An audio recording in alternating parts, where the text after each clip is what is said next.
Hello friends, welcome to Priya's kitchen. இன்னைக்கு நம்ம பார்க்க போற ரெசிபி சாஃப்டான ஸ்பைசியான மசாலா நீர் தோசை, மேங்களூர் ஸ்பெஷல். எப்படி பண்றதுன்னு என்னோட ஸ்டைல்ல பார்க்கலாமா? இதுக்கு நான் 1 கப் அளவு பச்சரிசி ஒரு 3 to 4 hours ஊற வச்சிருந்தேன்.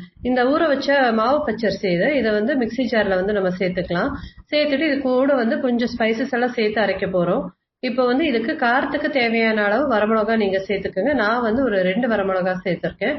ஒரு தக்காளி கட் பண்ணி வச்சிருக்கேன், அதையும் சேர்த்துக்கோங்க. ஒரு 4-5 பல்லு பூண்டு, ஒரு 7-8 சின்ன வெங்காயம், ஒரு துண்டு இஞ்சி, ஒரு 2 சில் அளவு தேங்காய் சில்லு, அப்புறம் 1 ஸ்பூன் சீரகம், எல்லாமே இதுல சேர்த்துக்கோங்க. சேர்த்துட்டு ஒரு 1/2 கப் அளவு சாப்பாடு நான் சேர்த்துக்கிறேன். நீங்க சாப்பாடு இல்லைன்னா ஒரு 1/2 கப் அளவு அவல் வேணும்னாலும் சேர்த்துக்கலாம்.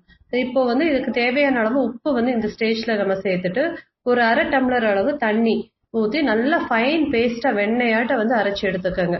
அரைச்சு எடுத்த மாவை ஒரு பவுல்ல நம்ம டிரான்ஸ்ஃபர் பண்ணிட்டு தாராளமா தண்ணி ஊத்தி கலந்துக்கோங்க. இப்படி எடுத்து ஊத்துனா இந்த மாதிரி கரண்டியில ஒட்டாம ரவா தோசை மாதிரி இப்படி இறங்கி வரணும் மாவு.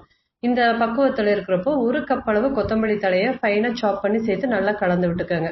இப்போ இந்த பேட்டர் ரெடி ஆயிருச்சு. இதை நம்ம சைட்ல வச்சுட்டு தோசைக்கல்ல நல்லா சூட் பண்ணி எண்ணெயை தடவி நல்லா வெங்காயம் போட்டு தேய்ச்சிக்கோங்க. அது கல் நல்லா எண்ணெய் பிசுக்கா இருக்கிறப்போ ரவா தோசை ஊத்துற மாதிரி நல்லா சுத்தி ஊத்தி நல்லா லேசா ஊத்துங்க, மந்தமா ஊத்த வேண்டாம். நல்லா லேசா ரவா தோசை மாதிரி ஊத்திட்டு ஹை ஃபிளேம்லயே வச்சு 2 to 3 நிமிஷம் மூடி போட்டு வேக வச்சீங்கன்னா சாஃப்டான நல்ல காரசாரமான மசாலா நீர் தோசை ரெடி ஆயிடும். நீங்க ரோஸ்டா வேணும்னா திருப்பி போட்டு நல்லா ரோஸ்ட் பண்ணிக்கலாம். பட் இது சாஃப்டா நல்லா இருக்கும். ட்ரை பண்ணி பாருங்க.